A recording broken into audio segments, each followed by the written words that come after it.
আজকে এই মামলার ডেথ রেফারেন্স শুনানি শেষ হয়েছে। তোর মধ্যে 10 জনকে মাননীয় হাইকোর্ট বিভাগ বেকসুর খালাস দিয়েছেন, 4 জনকে যাবজ্জীবন সাজা দিয়েছেন আর 2 জনকে মৃত্যুদণ্ড বহাল রেখেছেন। আমাদের মাননীয় হাইকোর্ট বিভাগ বলেছেন যে বিচারিক আদালত এইভাবে নির্বিচারে ফাঁসি দিতে গিয়ে যেভাবে প্রতিটা পরিবারের উপর একটা ডিভাস্টেটিং এফেক্ট নেমে এই জন্য তার বিচারিক ক্ষমতা কেড়ে নেওয়ার জন্য নির্দেশ দিয়েছেন এবং তাকে আইন মন্ত্রণালয়ে সংযুক্ত করতে বলেছেন। এই যে নির্বিচারে ফাঁসি দেওয়ার বিরুদ্ধে আমরা শুরু থেকেই কথা বলে আসছি। যদি না কারো বিরুদ্ধে সুনির্দিষ্ট কোনো তথ্য প্রমাণ না থাকে, এইভাবে নির্বিচারে ফাঁসি দিলে তার কি এফেক্ট হয়, এটি আমাদের হাইকোর্ট ডিভিশন আজকে বলেছে। আমার আসামি ছিল 3 জন, একজন ছিল মণি, আরেকজন ছিল জুবায়ের, আরেকজন ছিল মোহাম্মদ শামীম। মোহাম্মদ শামীম খালাস পেয়েছে, মণি খালাস পেয়েছে আর জুবায়েরকে যাবজ্জীবন সাজা দিয়েছেন। আমরা জুবায়েরের জন্য উচ্চ আদালতে আপিল করব।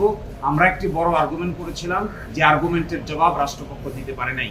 ওই প্রেমিসিসে একটা সিসিটিভি ক্যামেরা ছিল, এই সিসিটিভি ক্যামেরার ছবি আজও সেখানে আছে। 6 বছর আগেও সেখানে সিসিটিভি ক্যামেরা ছিল, কিন্তু প্রসিকিউশন পক্ষ কিংবা ইনভেস্টিগেটিং অফিসার ওই সিসিটিভি ক্যামেরাটাও সিজ করে নাই, সিসিটিভি ক্যামেরাটাকে আদালতের সামনে উপস্থাপন করে নাই। একটা প্রেমিসিসে যদি সিসিটিভি ক্যামেরা থাকে, এর ফুটেজটা যদি আদালতের সামনে আসতো, সুনির্দিষ্টভাবে বোঝা যেত কে কাকে কোথায় কি করেছে, কিভাবে কে কাকে মেরেছে কিংবা মারে নাই। কিন্তু একটা রহস্য থেকে গেল যে 4টা 3 তলার উপরে যে সাইকেল সেন্টারের উপরে এই নুসরাত কি করে তার এখানে আগুন লাগালো আর কেউই শুনলো না। একমাত্র শুধুমাত্র আশেপাশের লোক কেউই জানলো না, কেউ শব্দ পেল না, একা একা আগুন লেগে গেল। এই পার্টটুকু রহস্য এখানে থেকেই গেল। ফলে আমরা এর বিরুদ্ধে আপিল করব।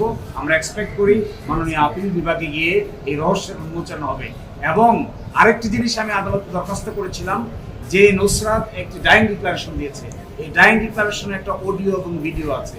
আমরা দরখাস্ত দিয়েছিলাম যে হাইকোর্ট বিভাগে এই অডিও ভিডিওটি শোনানো হোক।